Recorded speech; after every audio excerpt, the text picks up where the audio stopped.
nobody would give credit to the idea that the psychical uh, processes of the ordinary man have any importance whatever. One thinks, oh, he has just what he has in his head. It is all from his surroundings. He's taught such a thing, believes such a thing. And particularly if he's well housed and well fed, then he has no idea. That's the great mistake. Because he is just that as which he is born, and he is not born as tabula rasa, but as a reality. We often believe that the external world holds the answers to our deepest questions. Yet, it is in the hidden recesses of our own psyche where the real answers lie. The ordinary man or woman, well-fed and well-housed, thinks little of the importance of his inner world. This is the great error of modern life, for man is not born a blank slate, but as a living reality, carrying within him both light and shadow. Only by confronting this inner world, by facing the shadow we so often deny, can we hope to uncover the truth of who we are and begin the process of individuation, the journey toward wholeness.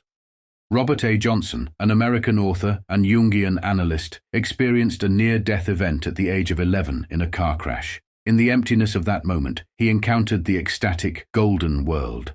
After surviving the crash, he struggled to live without these visions. Through therapy, he realized that without his inner faculties, he couldn't perceive the things he truly valued. Robert faced difficulties with the outer world, often embodying the archetype of Parsifal, the innocent fool. His frequent encounters with life and death led him to seek solace in exploring his inner world, which became his salvation. Robert's near-death experience reveals the quantum connection between the inner and outer world. As we delve deeper, we see how this experience led him to understand the importance of confronting one's own shadow, a core tenet of Jungian psychology. To honor and accept one's own shadow is a profound spiritual discipline. It is whole-making and thus holy, and the most important experience of a lifetime. A decisive meeting with Carl Jung profoundly shaped his life. Robert A. Johnson in a collection of remembrances. Dr. Jung told me to spend most of my time alone, have a separate room in the house to be used for nothing but inner work, never to join any organization or collectivity.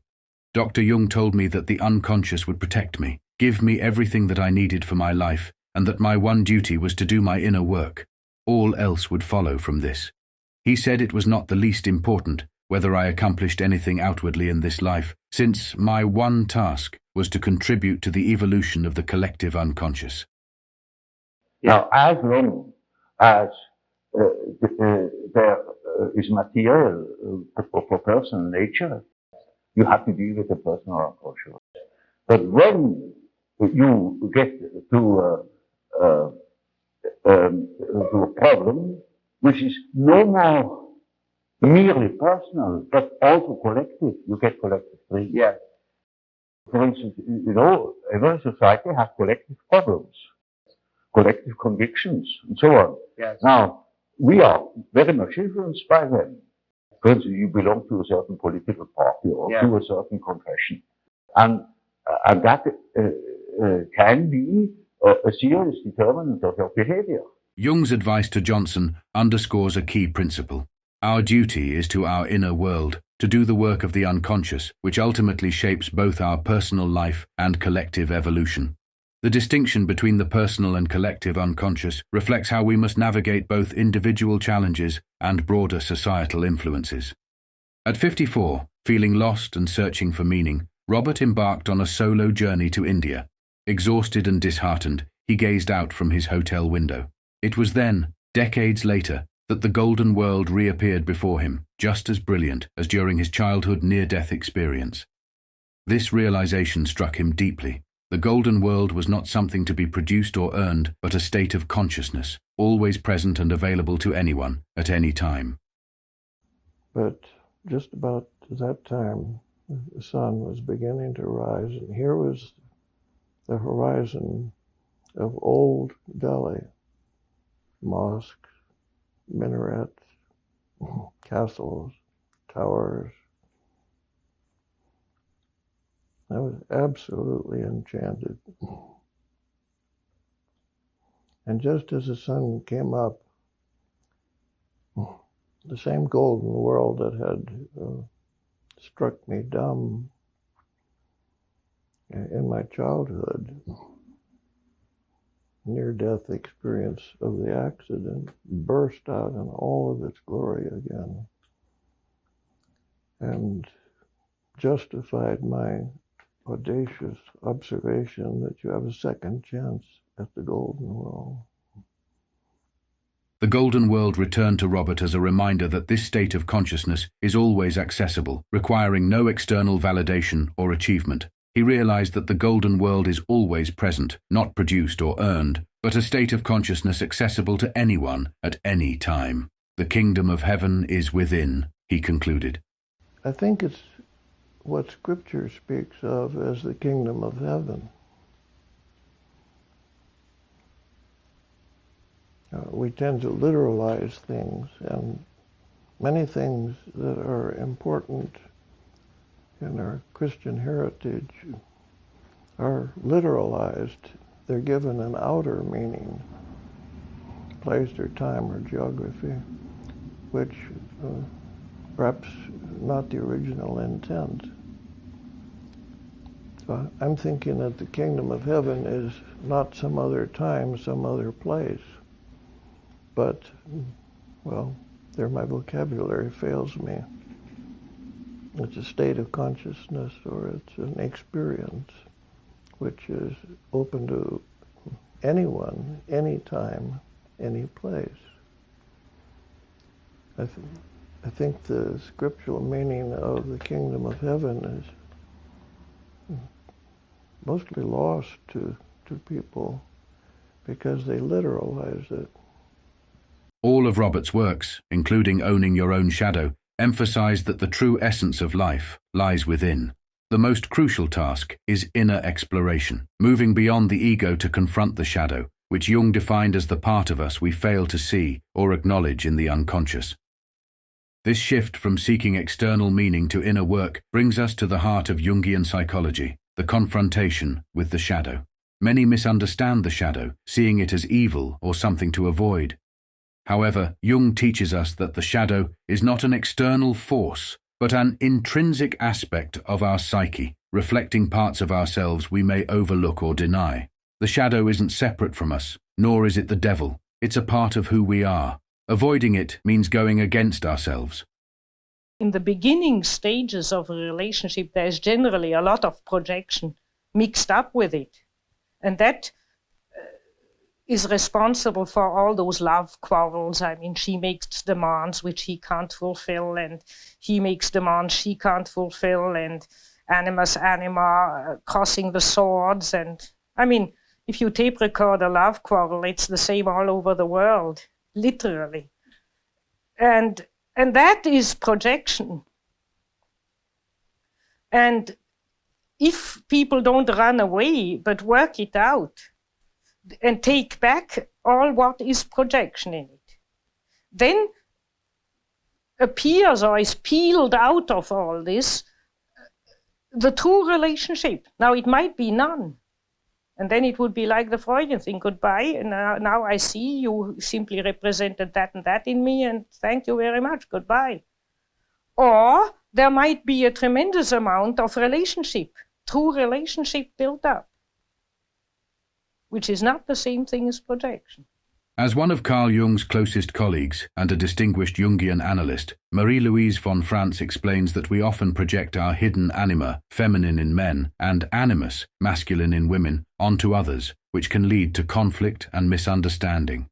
Von Franz emphasizes that our shadow, those repressed, often negative aspects of ourselves, plays a crucial role in this projection. By recognizing and integrating both the anima, animus, and our shadow, we not only heal our relationships, but also cultivate deeper inner balance and personal growth.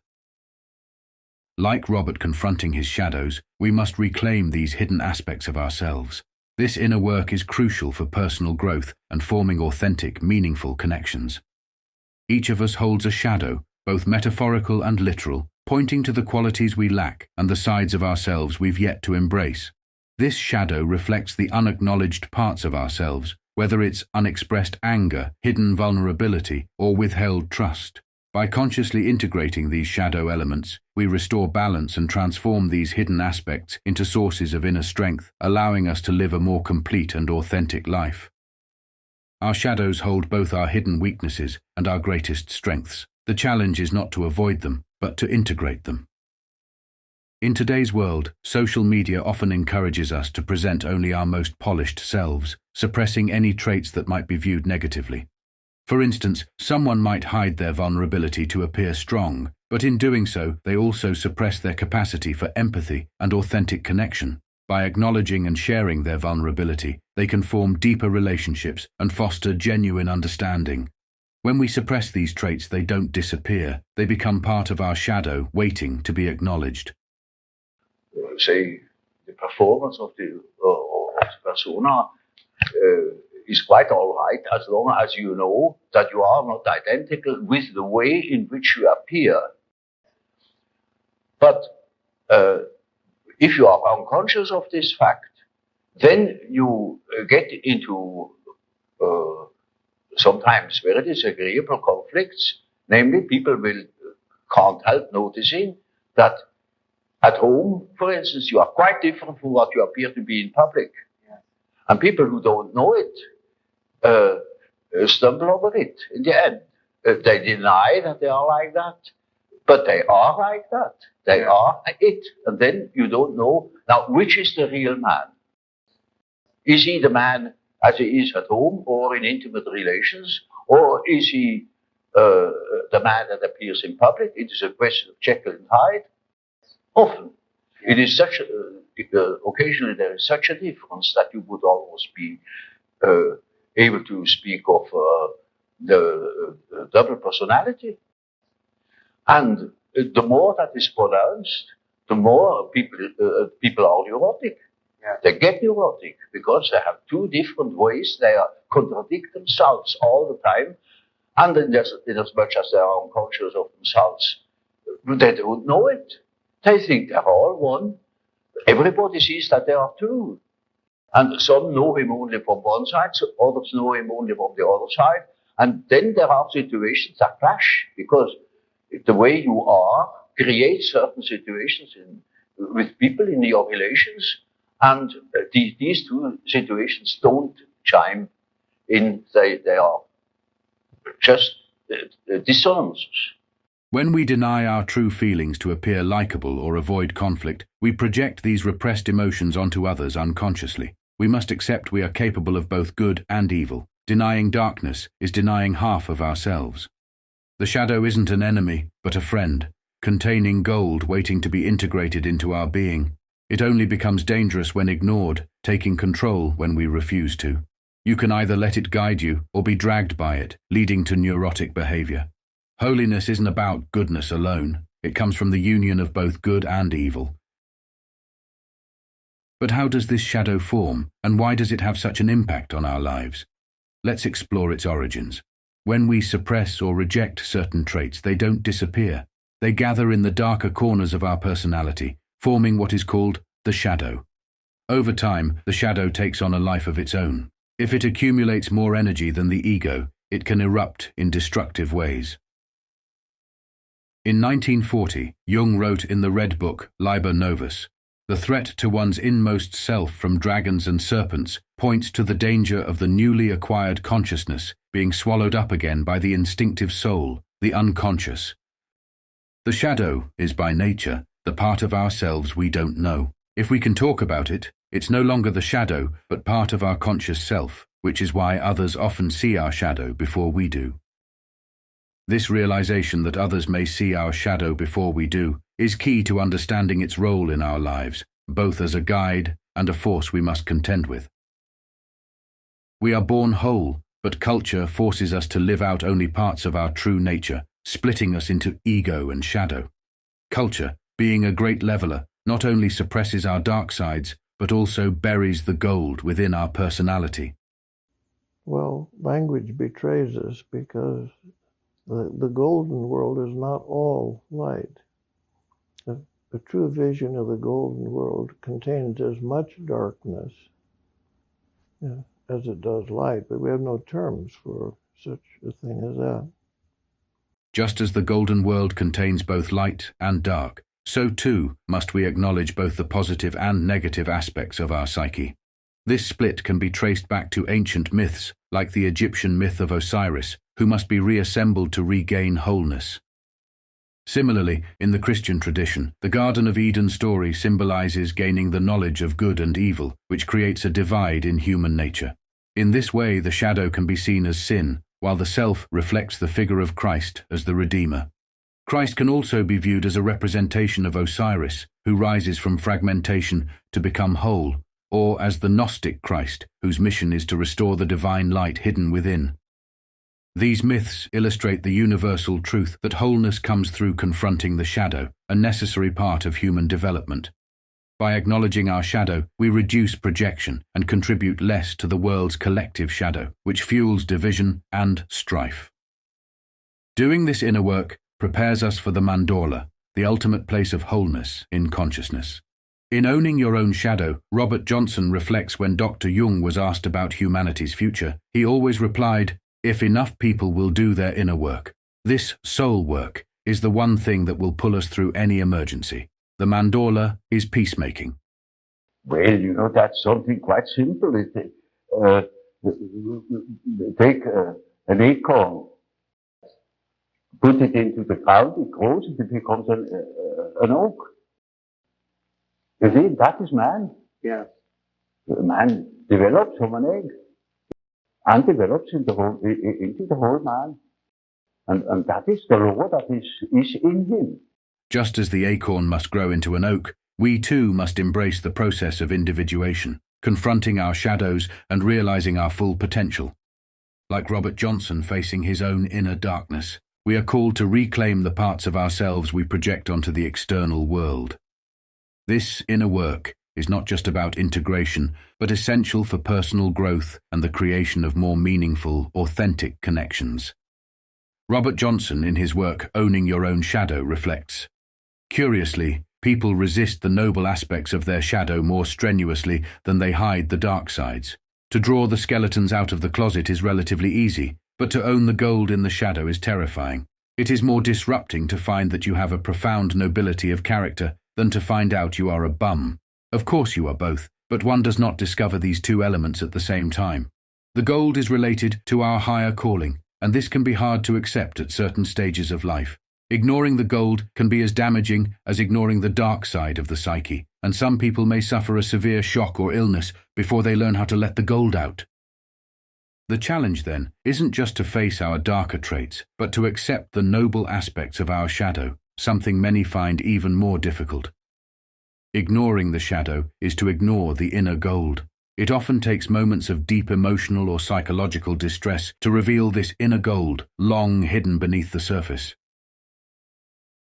This reflects the archetype of the wounded healer, the one who cures himself and finds wisdom through his own suffering. As we mature, our ego and shadow become clearly defined, shaped by a system of right and wrong. The spiritual task is to restore this wholeness of personality. Religion, in its truest sense, means to reconnect what has been fractured. In his reflections found in Owning Your Own Shadow, Robert Johnson shares that, generally, the first half of life is devoted to the cultural process, gaining one's skills, raising a family, disciplining oneself in 100 different ways. The second half of life is devoted to restoring the wholeness, making holy of life. As we enter the second half of life, the focus shifts from outward achievement to restoring inner wholeness, balancing the ego and the shadow. Robert uses the image of a seesaw to explain how our personality balances between acceptable and unacceptable qualities. Balancing our shadows. On the right are our righteous traits, on the left the forbidden ones. No quality is discarded, it simply shifts between the two sides. The seesaw must stay balanced to maintain psychic equilibrium. If we indulge too much on one side, the other must carry equal weight. An imbalance leads to mood swings or breakdowns. Just as the body maintains balance, so does the psyche. And it is a very important archetype. It's the archetype of an inner order.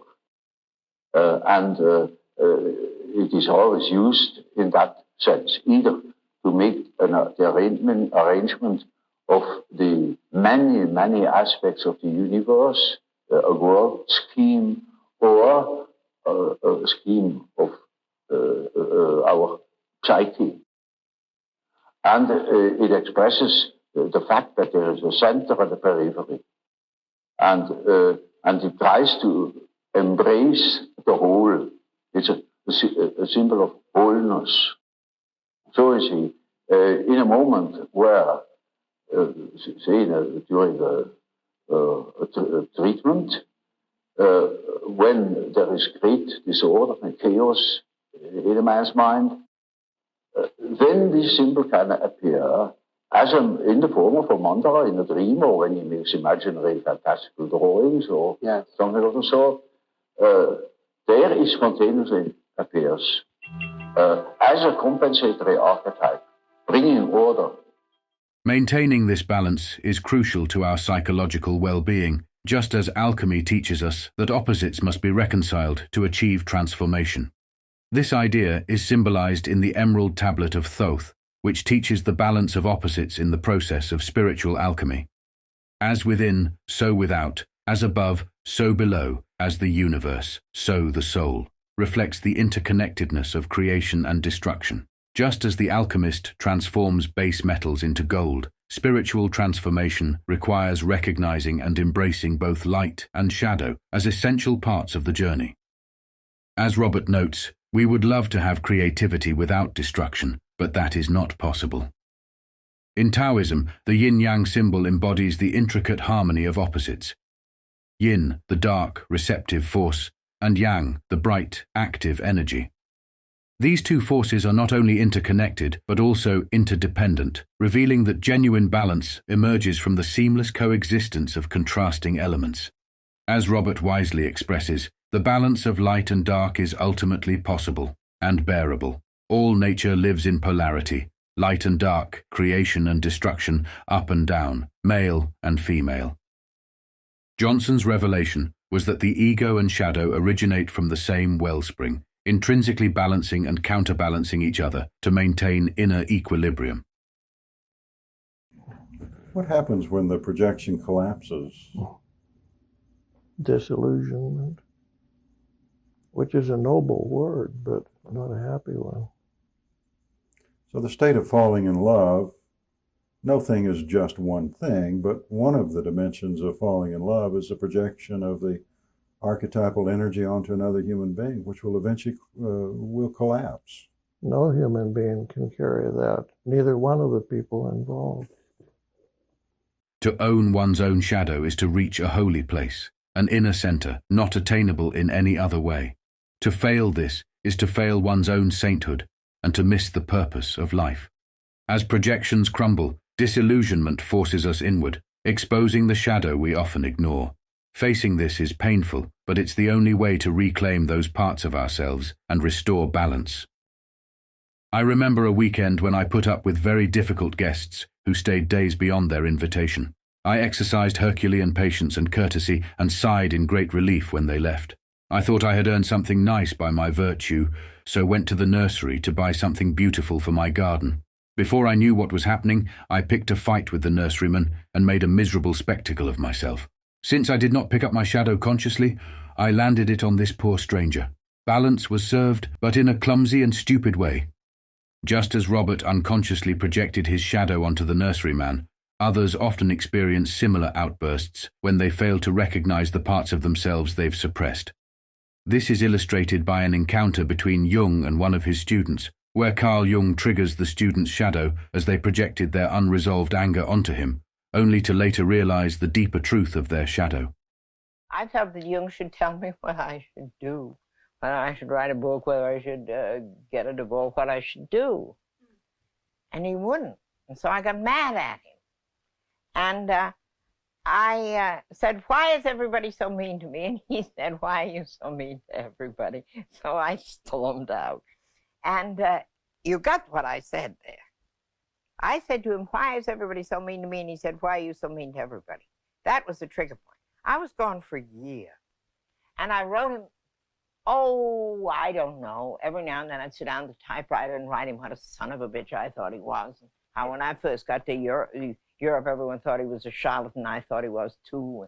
And I didn't, he was the most conceited, vain man.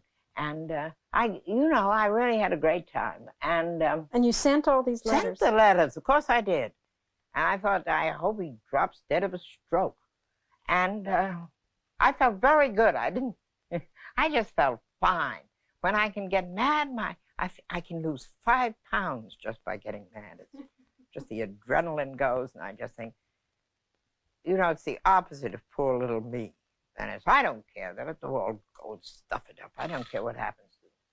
And then one morning I woke up, and I began to laugh. I thought, for God's sake, what's been going on here? What a jackass you. And suddenly I realized, surely he really hit it. And so I phoned Miss Schmidt, Fräulein Schmidt, and asked if I could have an appointment. And she laughed and said, oh, yes, she said, Professor Jung told me to save some time for you. He thought you'd be calling shortly. As Robert writes, to refuse the dark side of one's nature is to store up or accumulate the darkness. This is later expressed as a black mood, psychosomatic illness, or unconsciously inspired accidents. We are presently dealing with the accumulation of a whole society that has worshipped its light side and refused the dark, and this residue appears as war, economic chaos, strikes, racial intolerance. The front page of any newspaper hurls the collective shadow at us. Projecting our shadow harms both ourselves and others. True balance and freedom from unconscious forces only comes when we reclaim and integrate these hidden aspects of our psyche. In Goethe's Faust, one of the most celebrated works of German literature, Mephistopheles is a demon who embodies the darker, repressed aspects of the human psyche. Faust, a scholar desperate for meaning, makes a pact with Mephistopheles, trading his soul for unlimited knowledge and pleasure. Through this deal, Faust is forced to confront his own darkness. This reconciliation of light and shadow is essential for achieving harmony and profound personal growth, reminding us that confronting our own shadow is the gateway to transformation. Paradox. Unexamined is neurosis. Paradox taken consciously is revelation. The shadow is a reservoir of energy. When we neglect it, we become drained, but by embracing it, we tap into the vitality needed for everyday life. Robert shares with us, a wise woman once showed me how to get more energy when I complained that I was exhausted before lecturing. She instructed me to go to a private room just before the talk, take a towel, dampen it so it would be very heavy, then throw the towel wrapped up into a ball at the floor as hard as I could, and shout. I felt infinitely foolish doing this, for it is not my style. But when I walked out to the lecture platform after such an exercise, there was fire in my eyes. I had energy and stamina and voice. The shadow backed me but did not overwhelm me. This exemplifies how tapping into our shadow can unlock hidden energy, fueling our personal and professional lives without overwhelming us. Even animals can sense hidden energy, like dogs picking up on fear or anxiety in humans. They don't understand the specific emotions, but they instinctively react to the power of the shadow we project. In middle age, we often tire of the constant swings between the extremes of the seesaw. Surprisingly, the middle ground isn't the dull compromise we once feared. It's a place of joy and ecstasy. When we properly harness the energy of the shadow, it can ignite a whole new phase of life. Shadow rituals allow us to give expression to the left-hand side in a way that doesn't harm the right-hand personality. This can be done through symbolic acts, like writing down shadow material and burning it. These rituals, whether fasting, sacrifice, or other ceremonial gestures, are as powerful as any real-life event. Mythology is a pronouncing of series of images that formulate the life of archetypes. And so the statements of every religion, of many poets and so on, are statements about the inner mythological process, which is a necessity because man is not complete if he is not conscious of that aspect of things. So, you see, a man is not complete when he lives in a world of statistical truth. He must live in a world of his biological truth. Well, we have to revive primitive superstition. Because in primitive people, their sword has a soul, their hammer has a soul. No smith would start making a sword without a ritual first. Still in the Middle Ages, the heroes who depended on their sword, think if your sword breaks in battle, you're a dead man.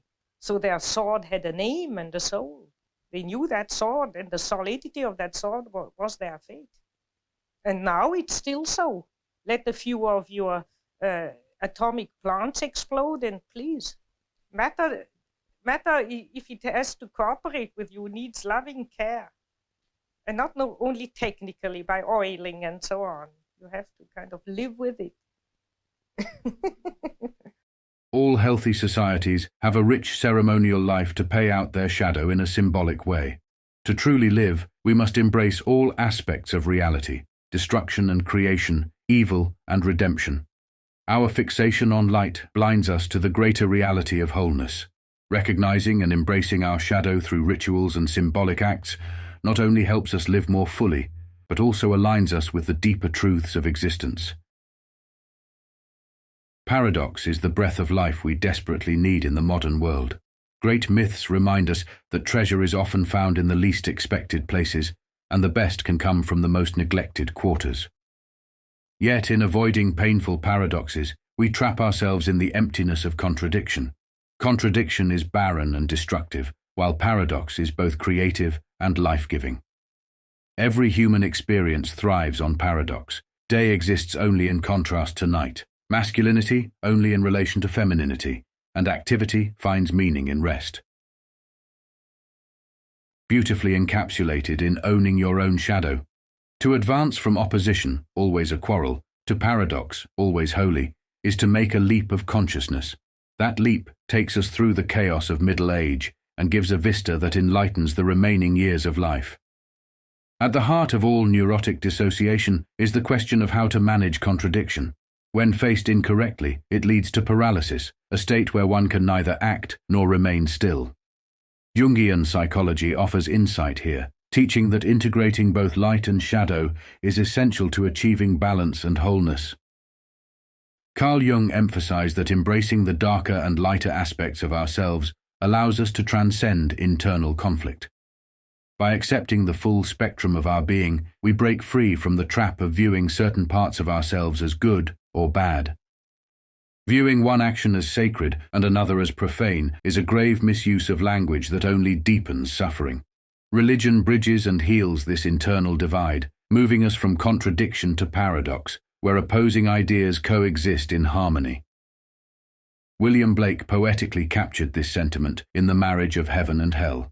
That energy, called evil, is alone from the body, and that reason, called good, is alone from the soul. Most people exhaust themselves in the war of opposites, but paradox shows that it is good to win and it is good to lose. Both are true, both are real. Embracing paradox is the path to integration. It may be, that what the unconscious has to say is so disagreeable that one prefers not to listen. And in most cases, people would be probably less neurotic if they could admit the things. These things are always a bit difficult or disagreeable or inconvenient or something of the sort. So there is always a certain amount of repression. When in treatment, for instance, in the treatment of neurosis, you have to do with that personal unconscious for quite a while. And then only dreams come that show that the collective unconscious is touched upon. The tension between the persona and the shadow manifests both individually and collectively. When we fail to integrate light and dark, rigid thinking and fanaticism emerge. In this state, we suppress half of the truth, allowing the other to dominate, distorting reality and fixating on always being right. What does paradox have to do with the shadow? Everything. Paradox, the sublime space where opposites reconcile, only emerges when we fully own our shadow, elevating it to a place of dignity and worth. Owning the shadow is the foundation for spiritual transformation. Conflict gives rise to paradox, and paradox gives birth to revelation. This is the divine sequence. We all struggle between disciplined action and drifting into dreamy nowhere. Neither is sacred on its own, but the true holy ground lies in the paradox between them. Being trapped in an inescapable conflict with no clear solution is the classic beginning of individuation and self-realization. In these moments, the unconscious intentionally creates hopeless conflict to corner ego consciousness, forcing it to confront its limitations. Every choice feels wrong, revealing that ego consciousness alone cannot resolve the situation. This realization is an act of deep humility, inviting us to transcend the ego and connect with something far greater than ourselves. Individuation and self-realization are born out of these inner conflicts, as we are forced to transcend the ego and accept the full spectrum of who we are. We know the mandala as a symbol of wholeness and the self, reminding us of our unity with the source and all life. In Tibet, a teacher may have a student meditate on a mandala for years before offering further instruction. However, the mandala is less discussed, but equally powerful. It is the almond-shaped space formed by the overlap of two circles, symbolizing the reconciliation of opposites. The mandala itself is known as the Vesica Piscis in sacred geometry, representing the intersection of the spiritual and material worlds, the merging of heaven and earth, or the unity of dualities. When life's contradictions overwhelm us, the mandala offers healing. It is the intersection of good and evil, light and dark, where true healing occurs, not from light alone. This overlap is one of the most profound spiritual experiences in one's life. While we like to think stories are about the triumph of good over evil, the deeper truth is that both are transcended and become one. To be both a citizen of heaven and earth is to realize there was always one circle. The two were merely an optical illusion born from our need to see duality. Transcend duality, recognize light and dark as one, and true healing and wholeness will follow.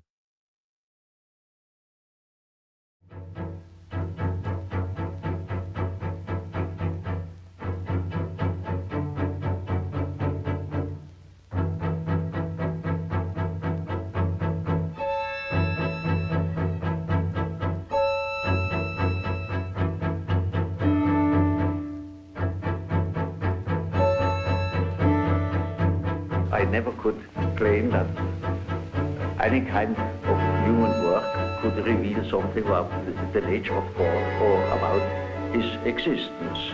I only know that the idea of God is a pattern, an age-old pattern, a primitive pattern that always has been and never lost its, what we call, luminosity. It is always there and it still plays the same role as it always did. We can establish the existence of that pattern, and that is for our practical purposes enough.